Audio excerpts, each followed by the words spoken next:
Bueno, bienvenidos todos. Mi nombre es María Isabel Mora, soy residente de Medicina Interna de la Universidad de Antioquia. Hoy me corresponde acompañarlos con la actividad guía de práctica clínica y la guía que vamos a estar discutiendo es esta, que es la guía de enfermedad tromboembólica venosa y terapia antitrombótica, la segunda actualización de las guías CHEST publicada el año pasado. Para discutir la guía, entonces les traigo este contenido. Inicialmente mencionar unas generalidades cortas acerca de la enfermedad tromboembólica venosa, cuáles son los objetivos de la guía, cuál fue la metodología que utilizaron ellos para llegar a estas recomendaciones, mencionar solamente algunas de las principales recomendaciones porque es extensa y no tendríamos posibilidad pues, de mencionarlas todas. Después aplicarle la herramienta JAMA para guías de práctica clínica, perdón, y finalmente llegar a unas conclusiones.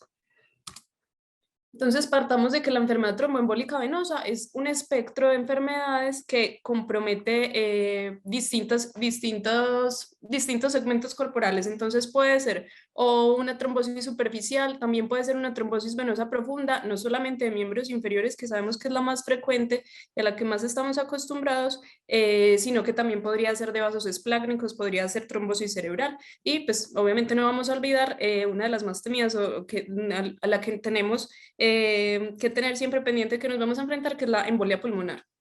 Se caracteriza entonces por una formación de un coágulo en una vena profunda que, como les dije, puede ser en cualquiera de estos lechos y la fisiopatología es la que conocemos clásicamente. A pesar de que fue descrita hace más de 150 años esta triada de Virchow, pues o Virchow, sabemos que sigue vigente y que cualquiera de estos tres factores puede desencadenar o puede favorecer que una persona presente un evento trombótico. Entonces, la estasis venosa, por alteración de la movilidad o de todo el flujo de los componentes sanguíneos, un estado de hipercoagulabilidad que puede ser adquirido o puede ser que el paciente lo tuviera de base, o cualquier lesión endotelial que active toda la cascada de coagulación y que favorezca que el paciente desarrolle algún evento trombótico. Con respecto a la epidemiología, sabemos que es algo a lo que como médicos nos vamos a enfrentar frecuentemente. Los eventos trombóticos ocurren en 1 a 2 por 1000 habitantes por año. Este cálculo en general entonces representaría alrededor de 300 a 600 mil eventos anuales, al menos en la población de Estados Unidos. Casi todos los eventos de trombosis venosa profunda o la gran mayoría ocurren en miembros inferiores, como les dije, pues o como recordamos ahorita, sabemos que puede comprometer otros lechos. 1/3 de los pacientes puede desarrollar una embolia pulmonar como complicación y pues, una vez desarrollada la embolia pulmonar puede desarrollar todo el deterioro o las complicaciones que esta misma trae.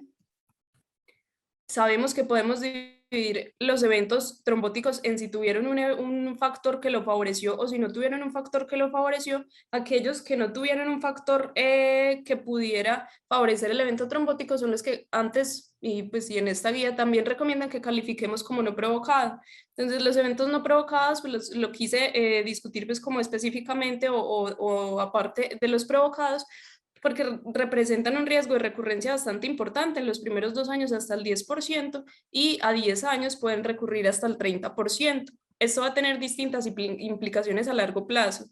Dentro de ellas el síndrome postrombótico, que puede ser del 20 al 50% en los pacientes con trombosis venosa profunda y puede llegar a ser grave en el 5%, y pues, la hipertensión pulmonar postrombótica crónica, que sería pues, la hipertensión pulmonar del grupo 4 y que se puede desarrollar en el 5% de los pacientes con TEP. Hay algunos factores de riesgo para que las personas puedan desarrollar trombosis de manera más fácil y unos de ellos pues son como inherentes, es decir, no son modificables. Dentro de ellos la edad, sabemos que a mayor edad la persona puede ser más propensa a hacer trombosis, pues y esto es innegable en estos valores. En menores de 20 años es inusual uno encontrar un evento trombótico, se describe en 1 en 10.000 personas, mientras que en mayores de 80 años es tan frecuente como 1 en 100 personas. Con respecto a la raza, hay mayor incidencia en afrodescendientes, menor en asiáticos y algunos otros factores que eso ya sí serían modificables, una hospitalización reciente, alguna cirugía reciente, ahorita los vamos a profundizar. Entonces esos modificables los podemos dividir en aquellos que tienen una asociación fuerte, vemos que tienen una R por encima de 10 para desarrollar un evento trombótico, una asociación moderada con una R entre 2 y 9 y una asociación leve pero que igual está descrita y que a medida que se suman muchos factores leves pues van a favorecer que el paciente pueda tener alguna de estas complicaciones. Dentro de los fuertes, los más frecuentes o los que más debemos tener en mente está la fractura de pelvis o fractura de cadera, una cirugía reciente, una cirugía general mayor, es decir, que tenga una duración de la anestesia mayor a 30 minutos, alguna artroplastia de cadera de rodilla, lesión medular, un trauma mayor. Dentro de los moderados está una cirugía de rodilla artroscópica, la terapia con estrógenos también está descrita como un factor moderado, y pues cualquiera de estos que podemos ver acá. Discúlpenme que se me fue el puntero, ya. Y los leves sí tienen un OR más bajo, pero como les decía, a medida que se asocian varios, pues ya pueden representar un riesgo mucho mayor. Dentro de estos está la inmovilidad prolongada, la edad avanzada que se los mencionaba ahora, la obesidad y otros factores de riesgo cardiovascular. Entonces hablemos ahora sí de la guía que vamos a discutir. Entonces la guía fue publicada por el grupo de CHEST, que es el grupo del Colegio Americano de Médicos pues, del Tórax. Los autores son estos que vemos acá, principalmente este doctor Scott y Stevens, y pues la publicación fue respaldada también por todas estas sociedades, por la Asociación Estadounidense de Química Clínica, el Colegio Estadounidense de Farmacia Clínica, la Sociedad Internacional de Trombosis y Hemostasia y la Sociedad Estadounidense de Farmacéuticos del Sistema de Salud. Antes de empezar a discutir las recomendaciones y cómo fue toda la metodología para llegar a ellas, ellos quisieron partir de unas definiciones como para homogeneizar todos estos conceptos que muchas veces, de acuerdo a las diferentes guías, pueden diferir. Entonces, primero, la terapia anticoagulante. En muchas de las publicaciones se ha dividido como en unas fases. Entonces, lo que quisieron hacer este grupo de CHEST fue que sometieron a todo el panel que se encargó de escribir la publicación, lo sometieron a una discusión y más del 80% estuvo de acuerdo con que estas serían las fases en las que se compone una terapia anticoagulante. Escuché como alguien por ahí hablando. Ok, va a seguir. Entonces dicen que inicialmente una fase de iniciación, que se trata de una anticoagulación parenteral oral a altas dosis, que puede durar de 5 a 21 días y es lo inicial cuando hacemos el diagnóstico del evento trombótico en el paciente, dependiendo de cuál va a ser la terapia anticoagulante es que vamos a definir cuánto va a durar. Después viene la fase de tratamiento, que es en la que se completa todo el tratamiento del evento agudo, usualmente dura 3 meses. En esta administramos la dosis estándar del anticoagulante y pues vamos a tomar la decisión de cuál de los anticoagulantes disponibles usar. Después está la terapia extendida, que sería la que usaríamos como una prevención secundaria. Es para evitar que el paciente tenga recurrencia de los eventos trombóticos. En este caso podemos usar o dosis completa como la estábamos usando en la fase de tratamiento o una dosis reducida y no tendríamos una fecha planificada para finalizarla, sino que a medida que vamos evaluando el paciente y sopesando el riesgo de sangrado y el beneficio de la anticoagulación, tomamos la decisión de si se continúa o no.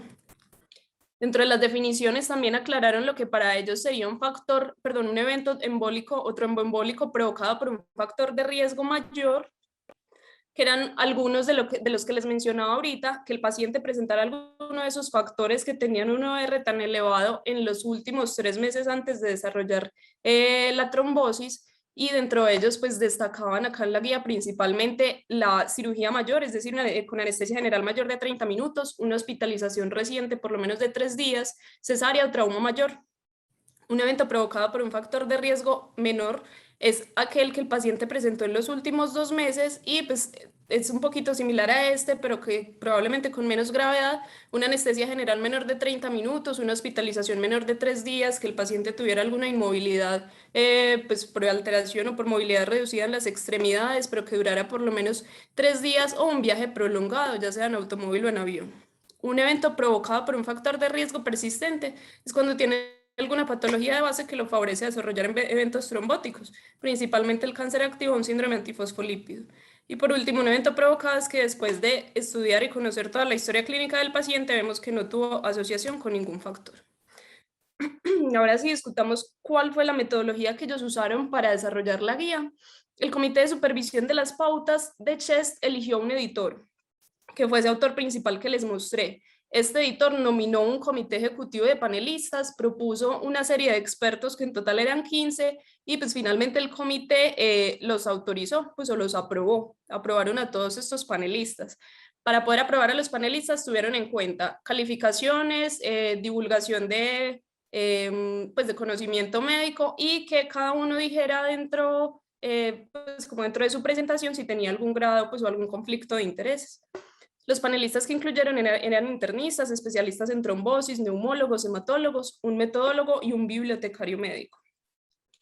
Una vez elegido todo este panel, entonces seleccionaron las preguntas pico. Tuvieron en cuenta las de las publicaciones anteriores de CHEST, de las recomendaciones de terapia antitrombótica. Como les mostré ahorita, esto es una actualización. Entonces tienen una serie de publicaciones más antiguas que ahorita les muestro un poquito.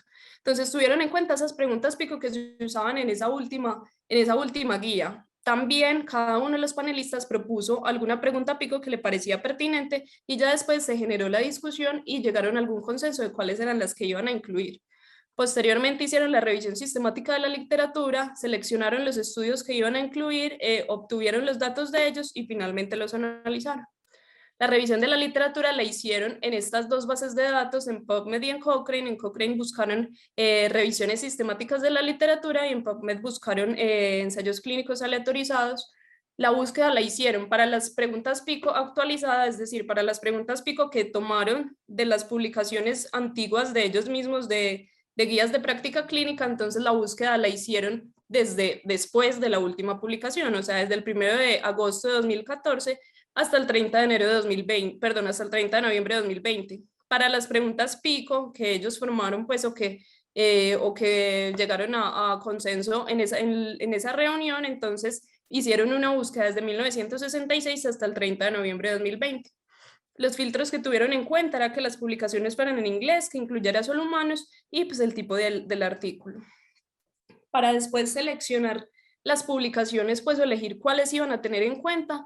Entonces calcularon el riesgo de sesgo por medio de la herramienta de Cochrane para ensayos aleatorizados. Una vez que tenían revisiones sistemáticas, pues las tuvieron en cuenta después de evaluarlas, pero si no tenían una revisión sistemática para la pregunta pico que estaban evaluando, entonces cogían todos los RCTs que encontraron y que les parecían válidos y ellos mismos realizaban un metaanálisis.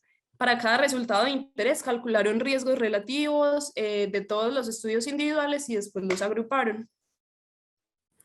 La certeza de la evidencia la calificaron por medio de esta estratificación de GRADE, que creo que pues, todos estamos como familiarizados con ella. Sabemos que divide los niveles de calidad de la evidencia en alto, moderado, bajo, muy bajo o alto cuando hay alta confianza de que lo que estamos evaluando pues va a coincidir con la realidad, y muy bajo, pues ya el otro extremo, sería cuando hay poca confianza porque sabemos que se está basando muy probablemente en estudios pues, o en publicaciones de bajo, pues como de baja capacidad epidemiológica. En sí, la certeza de la evidencia sería como el grado en el que nuestra confianza en la estimación de un efecto es adecuada para poder respaldar una de las recomendaciones. Por ejemplo, cuando estamos ante una evidencia de calidad alta, sabemos que los principales estudios que está teniendo en cuenta es ensayo clínico aleatorizado, mientras que cuando es una evidencia de calidad muy baja, pues en realidad utiliza cualquier otro, series de casos, pues lo que encuentre. Hay como algunos eventos que disminuyen la calidad de la publicación y algunos que los aumentan, pero pues esto ya probablemente lo hemos discutido en otras reuniones y pues estamos familiarizados con el sistema GRADE. Sabemos que después finalmente entonces se da una fuerza de la recomendación y una recomendación fuerte. Entonces, el grupo, en este caso el grupo de guía de práctica clínica, cuando encontraron que la recomendación era fuerte, después lo redactaban como se recomienda. Si es una recomendación débil, entonces solamente sugerían la realización. Hablemos entonces en sí de la guía. Les mencioné que es la segunda actualización de estas guías de práctica clínica de CHEST. La primera publicación, pues no, en realidad no es la primera, esta sería la novena, pero la publicación que esta actualización está actualizando es esta, publicada en el año 2012, y es la guía de práctica clínica completa de terapia antitrombótica de CHEST.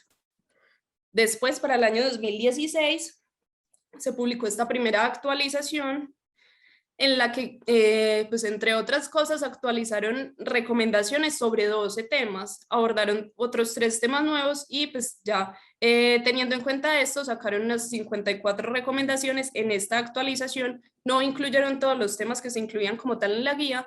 20 de estas actualizaciones o de estas recomendaciones fueron fuertes y pues el resto fueron débiles y ninguna se basó en evidencia de alta calidad. Esto ahorita vamos a notar que difiere de esta segunda actualización. Para nuestra segunda actualización, que es la que estamos discutiendo, entonces ellos se basaron en 17 preguntas pico. Ya se las voy a mostrar. Ya les voy a mostrar los temas que incluyeron las preguntas pico. 4 de estas preguntas pico no se habían abordado ni en la publicación del 2012, pues la publicación original, ni en la actualización de 2016. Sacaron entonces de estas 17 preguntas pico 29 recomendaciones. 13 de ellas las calificaron como fuertes, pues menos de la mitad, pero vean que sí tenían calificación algunas como fuertes. Y 4 de ellas eran nuevas recomendaciones, eran temas que antes no se habían tratado, mientras que 8 ya venían, ya fuera de la publicación original o de la primera actualización, pero se modificaron de manera sustancial. Entonces, estos son los principales temas abordados. Se los voy a mostrar así, pues como por grupo de tema, todos los 17, y los que les resalté o el bombillito prendido son los que sí vamos a discutir y que les voy a mostrar la evidencia, las recomendaciones. Pues sabemos que como por la metodología de la reunión que estamos teniendo y pues también como por el tiempo, obviamente no podemos discutir todas las recomendaciones de la guía, pero pues sí les traigo algunas que son como las más llamativas, o porque son diferentes o porque tienen evidencia nueva. Entonces, dentro de ellas está prescribir o no terapia anticoagulante en pacientes con trombosis venosa profunda que sea distal aislada, y en caso de prescribirla, ¿cómo sería? Ese es uno de los temas abordados que tiene diferencias con respecto a lo que decían en las guías antiguas, entonces lo vamos a discutir un poquito. De resto, trataron todos estos, incluyeron si tratar la embolia pulmonar subsegmentaria, si tratar una embolia pulmonar que se diagnosticaba en un paciente asintomático, una trombosis venosa cerebral, cuáles serían las intervenciones trombolíticas y mecánicas en una TBP aguda, la terapia trombolítica en pacientes con una embolia pulmonar aguda, si utilizaron el filtro de vena cava en un paciente que está recibiendo anticoagulación, todas estas que vemos acá y que probablemente puedan profundizar más en la guía. Los otros de los 17 que vamos a discutir o que vamos a ver las recomendaciones está el uso de anticoagulantes orales directos en la trombosis asociada al cáncer. Esta también es una novedad en comparación con lo que se decía en las antiguas guías de CHEST. La anticoagulación en enfermedad tromboembólica venosa superficial espontánea también se actualiza con respecto a la guía previa. Y la anticoagulación de dosis reducida versus dosis completa para terapia extendida. Estos son otros dos temas abordados que no vamos a discutir, es el uso de aspirina para tratamiento prolongado o si tienen o no beneficio las medidas de compresión en un síndrome postrombótico. Entonces partamos de uno de esos 4 temas que les mencioné. La primera pregunta pico que quería que revisáramos es si se debe administrar heparina de bajo peso molecular versus un inhibidor del factor 10 oral, para la terapia de fase de tratamiento en pacientes con una trombosis asociada a cáncer. Recuerden que ese era uno de los 4 temas que les resalté. Entonces, ¿cuál sería el fármaco de elección en una trombosis asociada a cáncer? Para responder a esta pregunta pico que les muestro acá, ellos encontraron 428 resúmenes relacionados con el tema. Eligieron 33 textos completos, dentro de ellos una revisión sistemática y 3 RCT. Ya juntando todos estos pacientes, incluían 2.894 pacientes. Dentro de los estudios a discutir, entonces se comparaba el uso de DOACs, es decir, de anticoagulantes orales directos versus heparina de bajo peso molecular.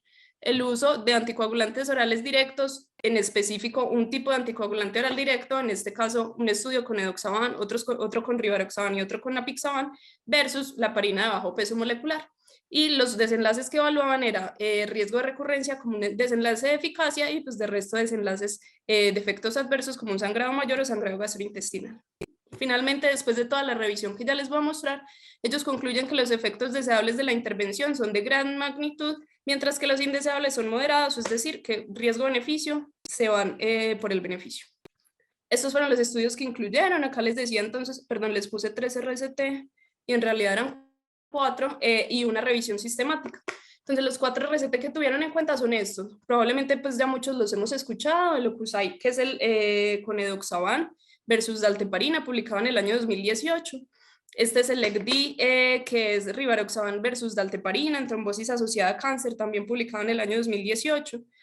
Adam, el estudio Adam de apixaban versus dalteparina publicado en el año 2020, y el Caraballo, que también es de apixaban versus dalteparina en el año 2020.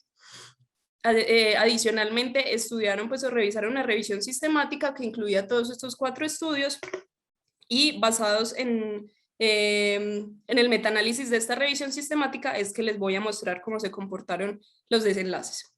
Solamente les quería mostrar, pues les mencioné como cada uno de los estudios qué medicamentos comparaba, pero en sí el Ocusai tiene en cuenta edoxaban dosis de 60 o 30 miligramos una vez al día, la compara con dalteparina, una dosis inicial de 200 durante un mes que después cambia a 150, evalúa un desenlace compuesto de enfermedad trombótica venosa recurrente y los eventos de desenlaces adversos que les mencionaba, un sangrado mayor. El Select-D, que es el de rivaroxaban, la dosis era inicialmente los 15 miligramos que conocemos de esa terapia inicial, después dosis de 20 miligramos al día, comparada con la misma dosis de dalteparina que les dije ahorita, muy similares los desenlaces que evaluaron. Este ADAM, que es el de apixaban, evaluaba apixaban 10 miligramos 2 veces al día, durante 7 días, después de una dosis de 5 miligramos, que sabemos pues, o conocemos muy bien esta recomendación. Pues esta recomendación de administración. La comparaba con dalteparina, la misma dosis, y ellos evaluaban principalmente desenlaces adversos. Por último, el Caraballo utilizó apixaban a las mismas dosis que les mencioné aquí en el ADA, lo comparó con la misma dosis de dalteparina y evaluaba como desenlace de eficacia la enfermedad trombótica recurrente y desenlaces mayores o efectos adversos mayores, principalmente sangrado mayor. Vemos que en la mayoría el tiempo de duración de la terapia fue de 6 meses, solamente en este de Doxaban se pudo prolongar hasta 12 meses. Entonces acá podemos comparar los estudios incluidos, esos 4. Vemos que lo que ellos hicieron fue evaluar cuál era el riesgo de sesgo, si habían consistencias, cuál era la imprecisión, si había alguna otra consideración y finalmente calificaban la certeza de acuerdo al grade que les mostré ahorita. También nos describían pues el riesgo relativo del evento, en este caso el de la enfermedad trombótica recurrente y el sangrado mayor, y también nos lo daban en valores absolutos. Entonces veamos cómo le fue a los anticoagulantes orales directos versus las heparinas de bajo peso molecular. En esos 4 estudios ellos no encontraron pues como mayor riesgo de sesgo pues en la evaluación de la certeza, y por eso calificaron esta pues como esta certeza o esta evidencia como alta. Encontraron entonces un riesgo relativo de evento tromboembólico recurrente de 0.62 con un intervalo de confianza que era significativo, pues y en valores absolutos hubo 31 eventos menos por cada 1000 personas en los pacientes que recibían edoxaban, en los pacientes que recibían anticoagulantes orales directos en comparación con las heparinas de bajo peso molecular. Con respecto al sangrado mayor, sí se evidenció que los anticoagulantes orales directos aumentaban el riesgo de desarrollar alguna de estas, pues de desarrollar estas complicaciones. La evidencia se calificó como moderada porque sí calificaron que había mucha, pues que la imprecisión era seria, y pues esto es porque podemos ver que el intervalo de confianza para el cálculo del RR pues atraviesa la unidad.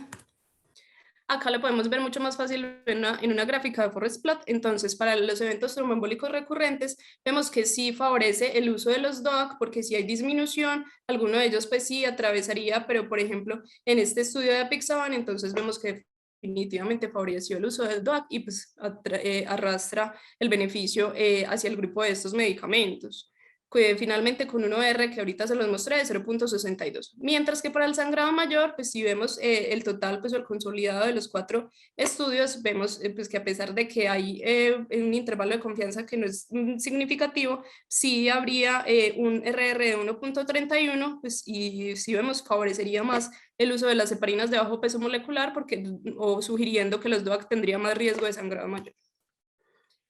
Les dije que entonces comparaban el grupo de DOACs, pero que después también hacían una comparación específica pues por alguno de los anticoagulantes directos específicos. Entonces juntaron edoxaban y rivaroxaban y lo compararon con heparina de bajo peso molecular. Y pues por otro lado los 2 estudios de apixaban.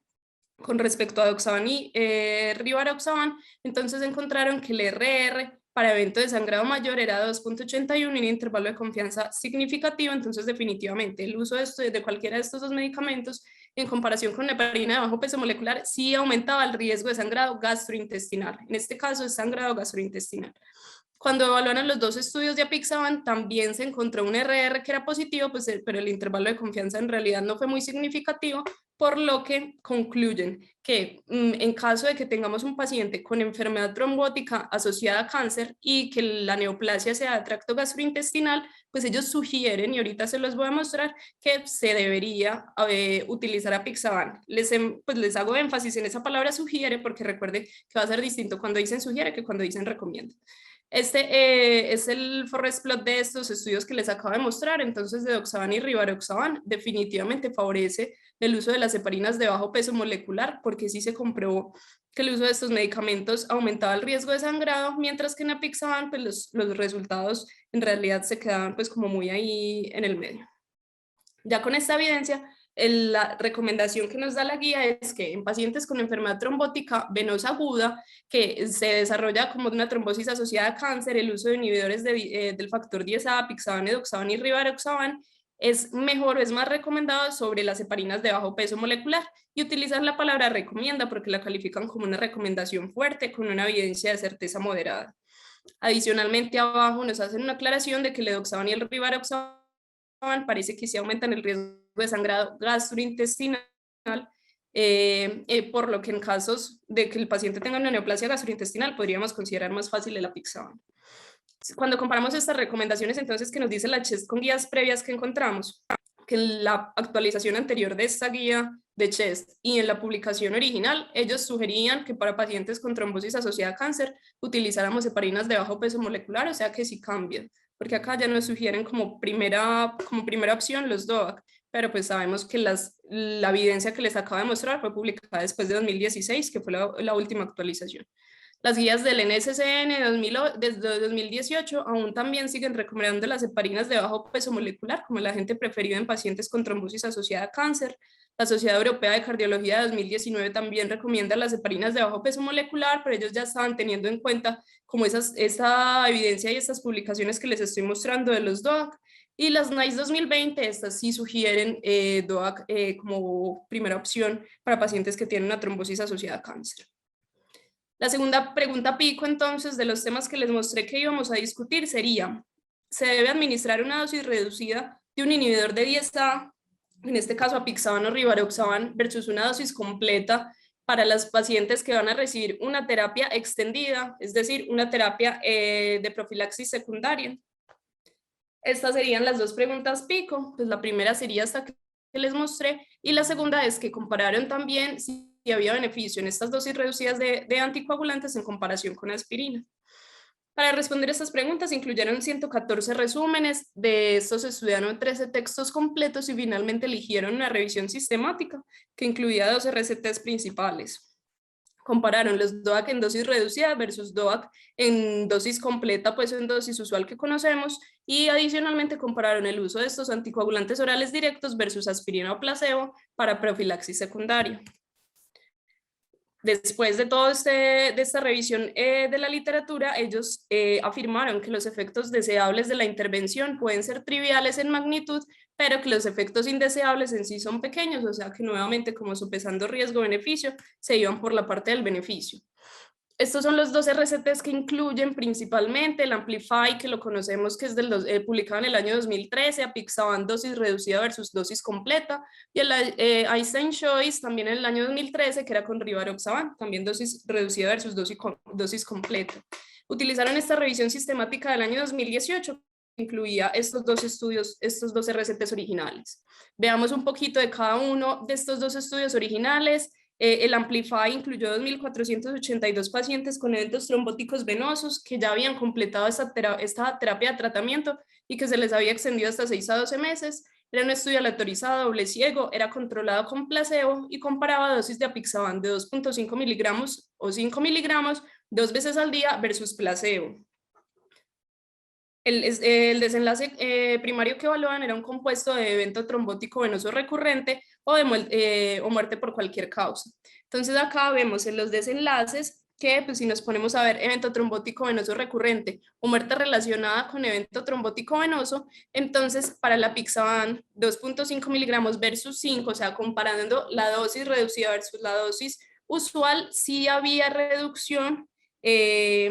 El RR calculado, perdón, era de 0.77, pero pues si nos poníamos a ver el intervalo de confianza, en realidad no tenía significancia.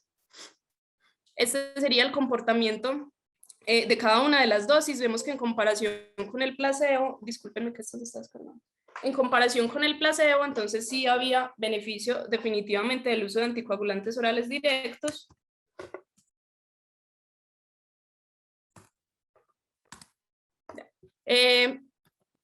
Y pues ya este sería de los desenlaces adversos de eventos de sangrado mayor y no mayor. Vemos que definitivamente aumentan con el uso de los anticoagulantes directos y que había mayor eventos de sangrado cuando usaban la dosis completa de la Apixaban en comparación con la dosis reducida. Eso se los debí mostrar acá y no se los mostré, la vemos acá. Entonces, sangrado mayor, sangrado clínicamente relevante y no mayor, entonces el RR fue de 0.71, el intervalo de confianza deriva de 0.43 a 1.18 y de sangrado mayor 1.93, 0.18 a 21. Entonces, finalmente, la conclusión del estudio fue que la anticoagulación prolongada con apixaban en una dosis de tratamiento de 5 miligramos o una dosis reducida de 2.5 sí redujo el riesgo de eventos trombóticos venosos, en este caso, sin ser muy concluyente, si aumentaba o no el riesgo de hemorragia mayor. Este es el estudio Einstein que utilizó fue rivaroxaban una vez al día en dosis de 20 miligramos o 10 versus aspirina. Este no lo comparó con placebo, sino que lo comparó con aspirina. Tenía un desenlace de eficacia de eventos trombóticos fatales y no fatales y pues se evalúa también desenlaces de efectos adversos sangrado mayor. Entonces acá vemos que para el desenlace de eficacia, lo que ellos encontraron era que al comparar rivaroxaban dosis usual de 20 miligramos versus dosis reducida, entonces encontraban un HR de 1.34, un intervalo de confianza que lo podemos ver acá. Mientras que para los desenlaces adversos, en este caso, el desenlace primario de eficacia, que ya era el que les había mencionado ahora, pero también para los desenlaces adversos, ay, perdón, no lo pegué. Veíamos que en realidad no había como, no le iba peor al rivaroxaban, pero ahora vemos si de pronto en las tablitas sí lo pegué.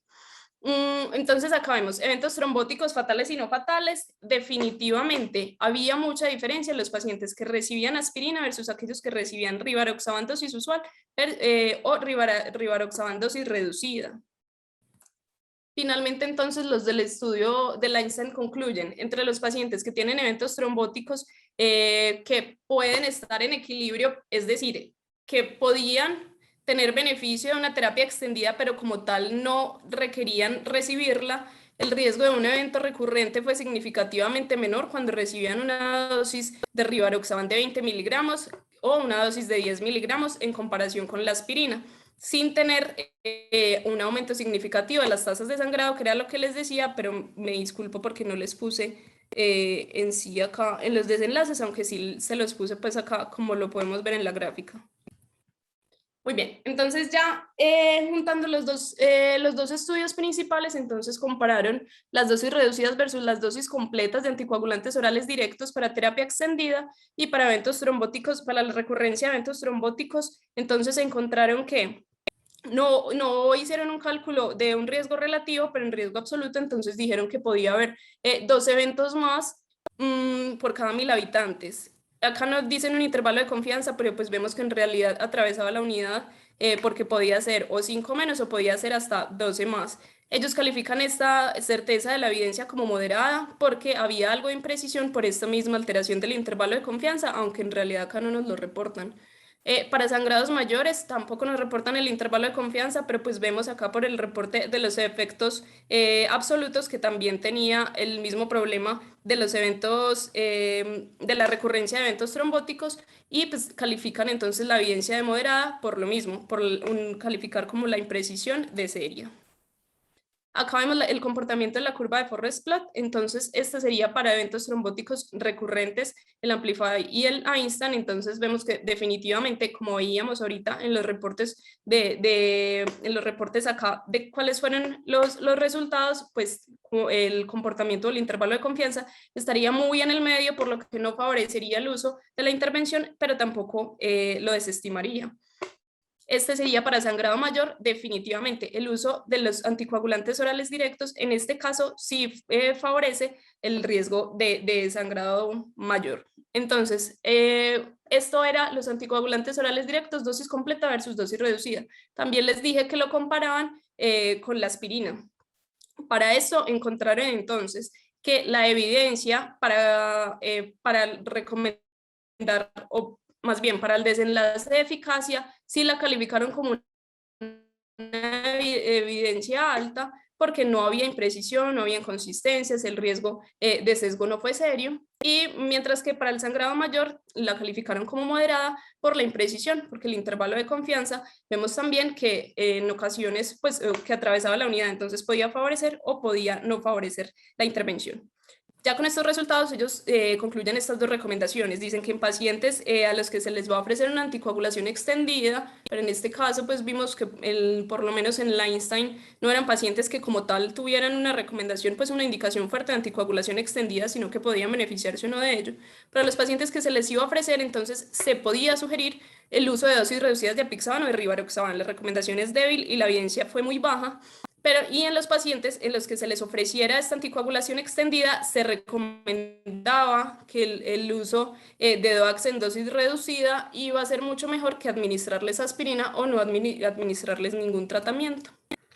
Con respecto a las guías previas, en la publicación original de esta guía de CHEST y en la primera actualización no se abordó esta pregunta pico, y pues la guía de la Sociedad Europea de Cardiología, ellos recomiendan reducir la dosis de apixaban o de rivaroxaban después de 6 meses de haber completado la terapia anticoagulante en pacientes que requieren anticoagulación prolongada.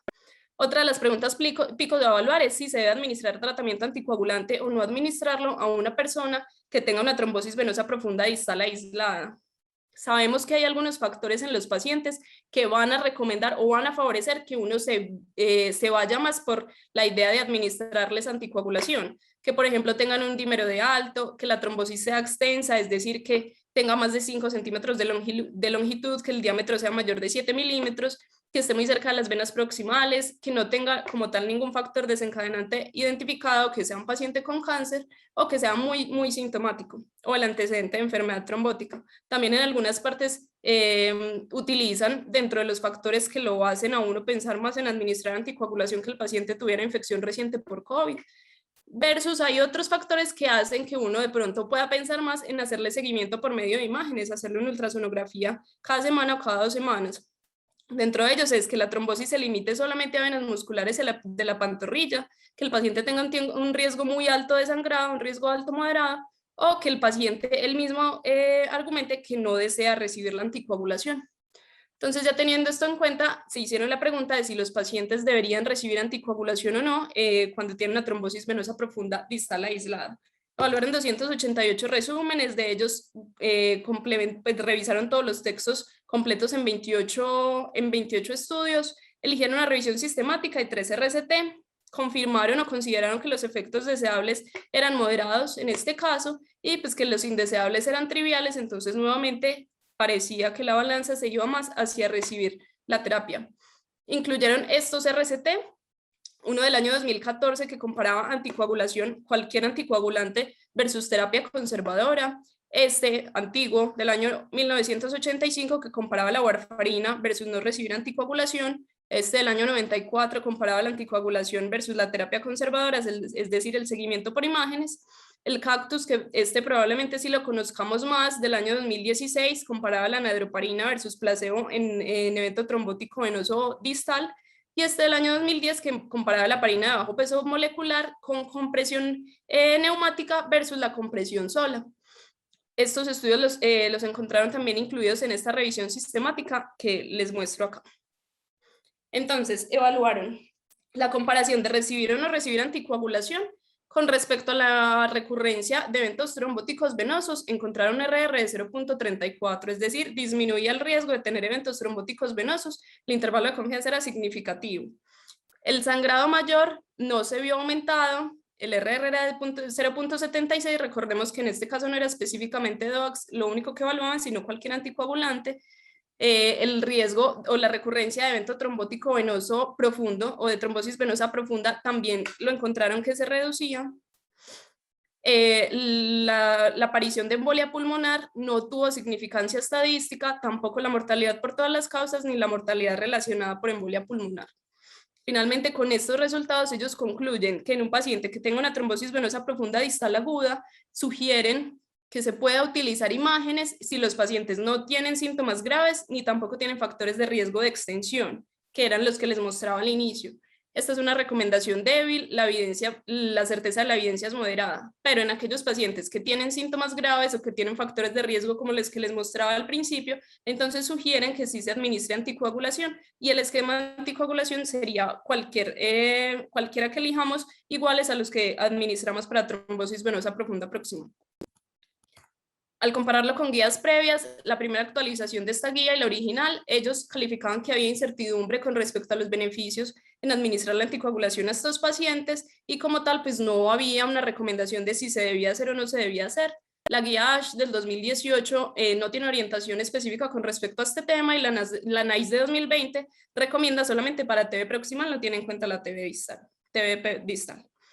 Por último, la última pregunta pico que quería que revisáramos era si se debe administrar tratamiento anticoagulante o no administrarlo en personas que tengan una trombosis venosa profunda superficial. Para responder esto, los autores evaluaron 252 resúmenes, 26 textos completos, eligieron una revisión sistemática y 2 RCT. En estos estudios se comparó el fondaparinux versus placebo, heparina de bajo peso molecular a dosis profiláctica versus placebo, heparina de bajo peso molecular a dosis terapéutica versus placebo y el fondaparinux versus rivaroxaban. Estos de heparinas de bajo peso molecular no se los traje, solamente traje para que comparáramos fondaparinux versus placebo y fondaparinux versus rivaroxaban.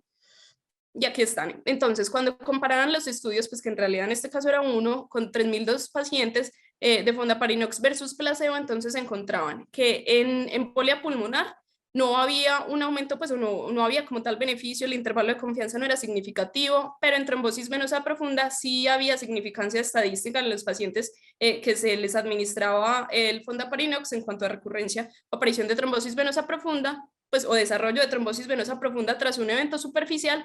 Y cuando juntaban embolia pulmonar y trombosis venosa profunda, también encontraron que sí había significancia estadística con respecto al beneficio de recibir fondaparinux.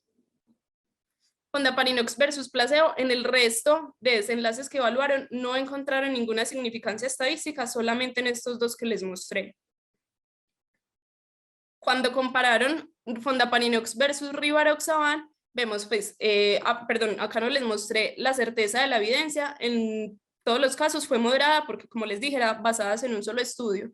En este caso, en este estudio de 472 pacientes, la certeza de la evidencia fue baja y pues tampoco encontraron mayor beneficio al comparar fondaparinux versus rivaroxaban. Acá ya sí, en recurrencia de la tromboflebitis superficial sí había beneficio, o en recurrencia de evento trombótico venoso también encontraron beneficio, sin aumento de los efectos adversos o de sangrado mayor.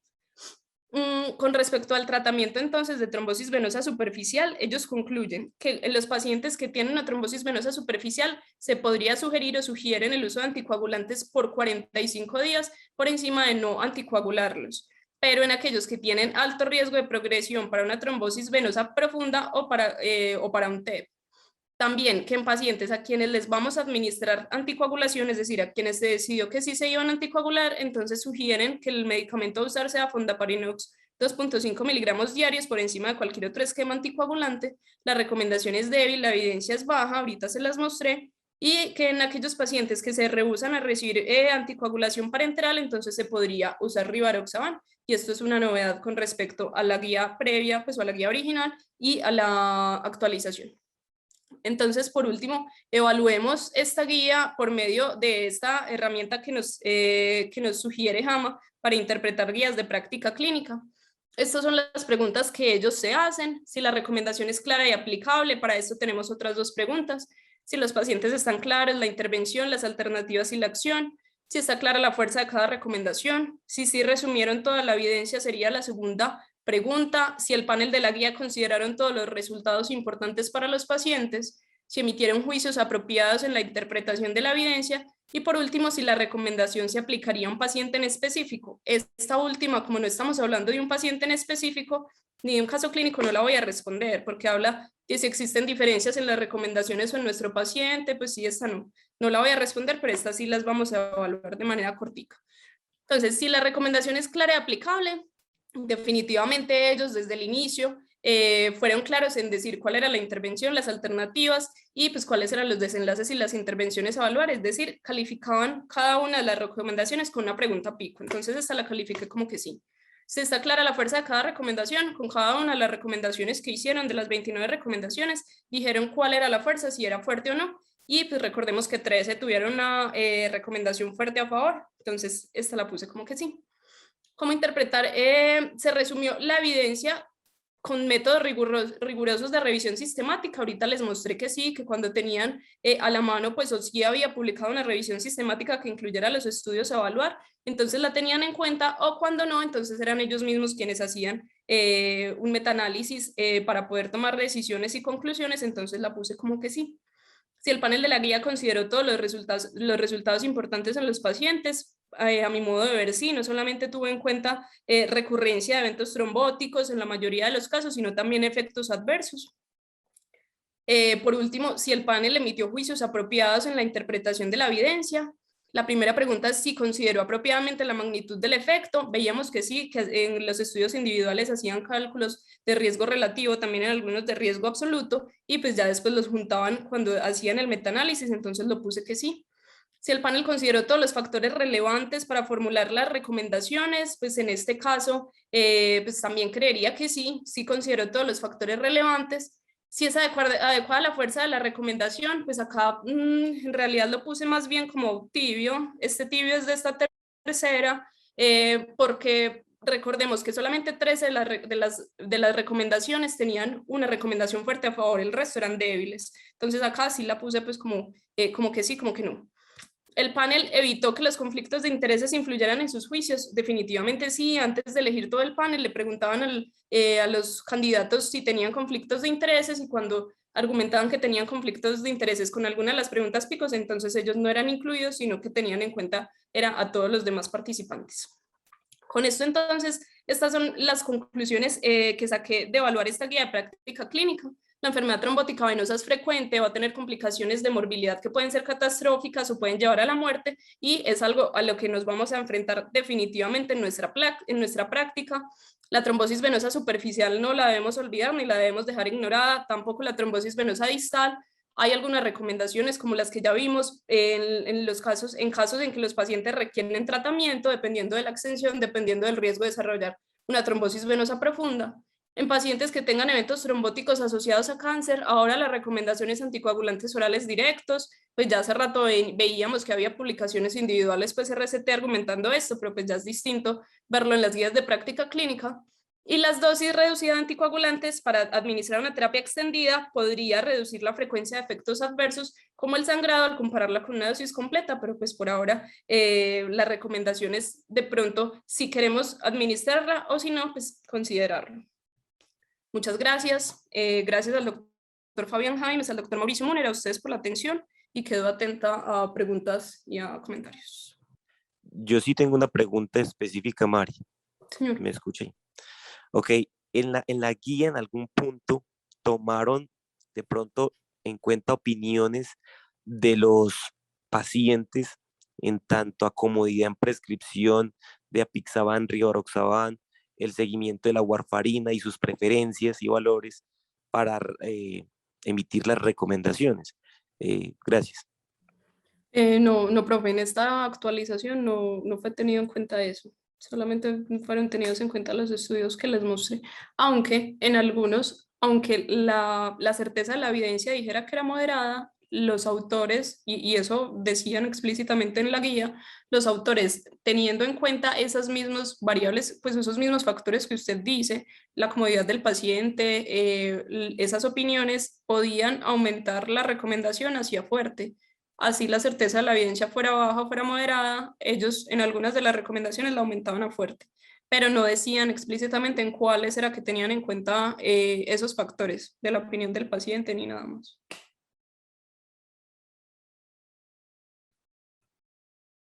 El doctor David como que quiere preguntar algo, dice ahí en el chat. Hola, ¿cómo estás? Hola, Sí, profe. quería preguntar si existe algún escenario en el que probablemente no disminuyamos la dosis del anticoagulante en terapia extendida, porque no sabemos exactamente pues cómo fueron los participantes de esos estudios, pero probablemente si tienen terapia extendida es porque tienen un factor de riesgo. Entonces, pero queda uno con dudas en un paciente con cáncer, en algunos pacientes ¿habrá esa excepción o a todos podemos hacer la terapia extendida con dosis disminuidas? Pues, profe, como tal, no hablan de algún escenario en el que definitivamente se tenga que administrar la terapia completa. Pues el beneficio que ellos ven de la dosis reducida es la disminución del riesgo de sangrado, pues, o efectos adversos, que como vimos, por lo menos en la Einstein no fue como lo más concluyente, pero ese sería el beneficio. No dicen como tal en unos que sí lo tengan que recibir. No sé si de pronto el doctor John, si aún sigue por ahí y en su experiencia sí conoce algún escenario o algunos de los fellows de vascular. No, el doctor Cataño no está.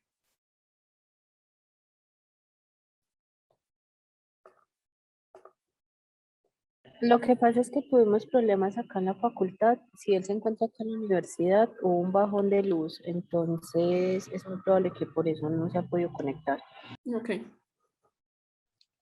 María, te iba a hacer otra pregunta. Ya todos conocemos los estudios llamados pivotales o fase 3 con los medicamentos de anticoagulación oral directa, con Apixa, Rivaroxa y Dabigatran. Em, pero usted sabe que esos estudios, pues además de hacerse algunos de ellos em, con una metodología de no inferioridad, no le ofrecen al lector mucha información respecto a los efectos adversos. Hay evidencia en el mundo real para seguir sosteniendo que la guía utilice o recomiende utilizar estos TOAC como primera línea, al menos en enfermedad tromboembólica venosa no complicada y sin ninguna trombofilia, SAF, etcétera. Que pudo revisar del tema y muchas gracias por la presentación. Profe, así de estudios en vida real no revisé como tal, solamente pues, los pivotales que todos conocemos. Hay revisiones sistemáticas pues, que comparan o que juntan todas estas evidencias, pero estudios en vida real no, profe. Esto lo digo porque es frecuente que se piense que la terapia anticoagulante con warfarina tiene que ser monitorizada, pero los pacientes que utilizan anticoagulantes orales no. Y que el vivir en una zona geográficamente apartada sea un argumento para utilizarlos. Y yo pienso que estos medicamentos también tienen interacciones con otras moléculas que apenas estamos conociendo o que seguimos conociendo y que igual hay que hacerle un control clínico, ¿cierto? Igual hay que hacer una revisión de lo que se toma, inductores que esté tomando, si está con anticonvulsivantes, si toma alcohol o cigarrillo, y todo eso puede afectar eventualmente la farmacodinámica y la farmacocinética de de los anticoagulantes directos. Entonces, el paciente igual debe tener control, pienso yo, no sea tomándole un INR, ni un TP, ni un TTP, pero sí debería tener algún control clínico si está bajo el uso de estos nuevos medicamentos. De acuerdo, incluso ya sea para la terapia extendida pues, o para para la fase de tratamiento, pues sabemos que la idea es ir evaluando, haciendo revisiones periódicas para comparar si el paciente tiene aumento del riesgo de sangrado o si aún se beneficia de recibir el anticoagulante. Solo que ahí no es muy claro qué factores tener en cuenta. Probablemente sean muchos de esos factores sociales que usted mismo menciona. Si el paciente tiene tabaquismo, si el paciente vive lejos, si no es muy adherente al seguimiento, pues porque como tal ya en este caso un paraclínico no lo vamos a tener, pero sí todos estos factores evaluarlos en cada una de las consultas de seguimiento para tomar la decisión si se sigue la terapia o se suspende. Ok, gracias María. María, finalmente, respecto a las guías que usted revisó al principio y la guía previa de CHES, ¿qué cosas nuevas, digámoslo así, o mensajes para llevar a casa le daría a nuestro amable público? Y muy buena la presentación. Bueno, entonces en comparación con la guía anterior de CHEST y la actualización anterior, pues acá le dan mucha fuerza a los anticoagulantes orales directos en el escenario de trombosis asociada a cáncer, que fue lo que les mostré. Antes no se tenía en cuenta porque no había evidencia suficiente para hacerlo. También incluyen una recomendación de si anticoagular o no pacientes que tengan una trombosis cerebral ni en la publicación original ni en la actualización del 2016 hablaban de este escenario, acá sí lo mencionan y sugieren que se administre anticoagulación. Y de resto sí serían más pues como cambios sutiles en escenarios un poco más específicos, pero de manera grande son esos. Espere, si quiere, están viendo mis diapositivas, por acá tenía los temitas, espere, ya se los pongo. Nuevamente vuelven y hacen énfasis en que el tratar una embolia pulmonar subsegmentaria va a depender de si el paciente tenía un factor de riesgo grande, pues un factor de riesgo mayor o no, o si es un evento no provocado. Esto es muy similar, pues es igual a lo que decían en la publicación original. Y pues por lo demás, algún otro cambio sería este de la dosis reducida para una terapia extendida. Antes no se mencionaba. Ahora sí se propone que puede ser un escenario si pensamos que eso va a reducir los efectos adversos. Y ya, sería principalmente esos como los cambios. Sí, escucha. Hola, Doc, sí, señor. Bueno, sí, bueno, tengo problemas aquí con la conexión, pero reinicio. Pues en base tenía algunas cosas como para puntualizar, pues como en base a lo que uno hace en la experiencia diaria, en la práctica diaria, y ahora que están abordando el tema de embolia subsegmentaria, pues como para recordarles que esa guía pues no da, o sea, las recomendaciones de la guía tienen un nivel de evidencia y de recomendación muy bajo con respecto a este ítem. Entonces debemos de ser como muy acuciosos realmente en mirar si cuando tenemos un paciente con un hallazgo imagenológico de una embolia subsegmentaria, mirar si realmente tiene indicación de anticoagulación. Está claro que aquel que tiene bajo riesgo de recurrencia, pues por clínica, por comorbilidades y por antecedentes, pues definitivamente uno no lo trata. Pero dicen que el de alto riesgo de recurrencia, pues sí, anticoagular, y alto riesgo de recurrencia, pues es basado como en las condiciones del paciente y tener presente si estamos tratando una cosa que fuimos a buscar, porque es que muchas veces la embolia pulmonar subsegmentaria se presenta dentro del contexto de un escenario distinto donde nosotros pedimos una imagen de tórax y resulta que nos informan un test subsegmentario y no se corresponde con la clínica o el paciente tiene otra condición que desestima el hallazgo imagenológico. Entonces nosotros debemos de confrontar la imagen y mirar si realmente si se justifica someter al paciente con anticoagulación, que de todas formas pues, tiene un riesgo que no es despreciable para sangrado, y basado pues nuevamente en lo que les digo yo, que el nivel de evidencia no es realmente bueno. Inclusive otras guías como las guías del Colegio pues, Europeo de Cardiología sugiere realizar otra imagen para confirmar el hallazgo del test subsegmentario.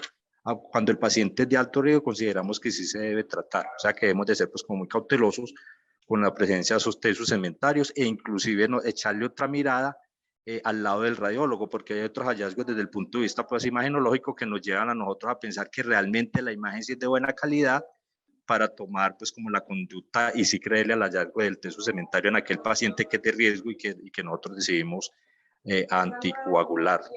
Con respecto a la trombosis infrapoplítea, pues como por adicionar también que aquellos que tienen factores de riesgo pues y que decidimos anticoagular, tener presente cuáles son los factores de riesgo. No sé si mientras yo estoy desconectado tocaron el tema, porque hay factores de riesgo que son del paciente, como lo mencionó María Isabel, pero hay factores de riesgo que son también de la imagen. Es muy importante pues como aclarar eso y solicitarle a quien haga la imagen que realmente establezca pues como los criterios que nosotros tenemos como de riesgo para que la embolia se migre hacia proximal, y que son básicamente, aquí los va a recordar, un diámetro de la vena mayor de 7 milímetros, que la extensión del trombo sea más de 5 centímetros, que coja varios grupos musculares, pues varios grupos venosos dentro de la misma extremidad, y que además pues realmente sean vasos pues que migren hacia proximal, pues como no vasos musculares, pues como las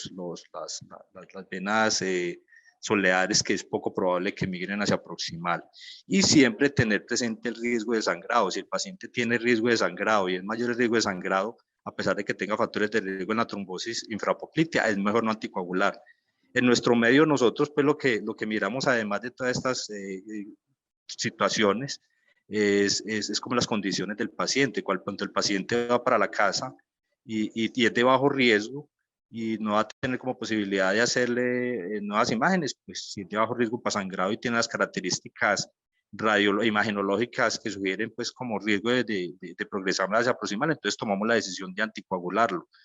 Pero hay que tener en cuenta pues que cuando el paciente sí se puede hacer el control imagenológico y tiene algún riesgo de sangrado, es mejor hacerlo, y tener presente que el control imagenológico a la 1 a las 2 semanas, la única indicación para decidir anticoagular esas trombosis con vaso infrapoplíticos bajo control imagenológico es cuando el trombo migra hacia proximal, o sea, cuando está a nivel de la poplitea o más proximal. Estas guías, pues, realmente, miren que si nosotros nos ponemos a comparar con otras guías, miren que las guías con respecto a trombosis infrapoplitea de la Sociedad de Hematología Americana no es específica, ellos no hablan al respecto, inclusive las guías NICE no tiene recomendaciones para trombosis infrapoplitea, ellos hablan de trombosis solamente de trombosis proximal, básicamente eso. Y la extensión, no sé si me estoy extendiendo yo también, pero también para tener en cuenta de la dosis reducida, que si bien a veces nosotros pues cuando elegimos el paciente y tiene pues como riesgo o sea, cumple los requisitos, los criterios para decidir prolongarle la anticoagulación, pues sí preferimos dosis reducida, pero también debemos de tener presente que la recomendación en este ítem y el nivel de evidencia no es el mejor, es un nivel de evidencia bajo para que lo tengamos también presente. Y extender la anticoagulación por más de 2, 4 años, pues no es como hasta ahí vamos, y hay que reevaluar cada año si el paciente tiene indicación de continuar la anticoagulación, se va a evaluar riesgo contra beneficio antes de tomar la decisión de continuar la anticoagulación cada año en aquellos pacientes que decidimos dejarlos anticoagulados de forma indefinida. Perdón si me extendí, muchas gracias. Muchas Profe, gracias, profe. En ese sentido, Hágale, profe. si como las recomendaciones de ahí, profe, de pronto usted tiene algún escenario en el que usted cree que la terapia ya no disminuiría la dosis, no sé, cáncer o no sé. Sí, cuando el paciente tiene trombosis recurrente con alta carga trombótica y un estado protrombótico, pues como el cáncer, pues ahí sí no hay duda que ahí sí no consideramos pues como terapia reducida, sino dosis plena.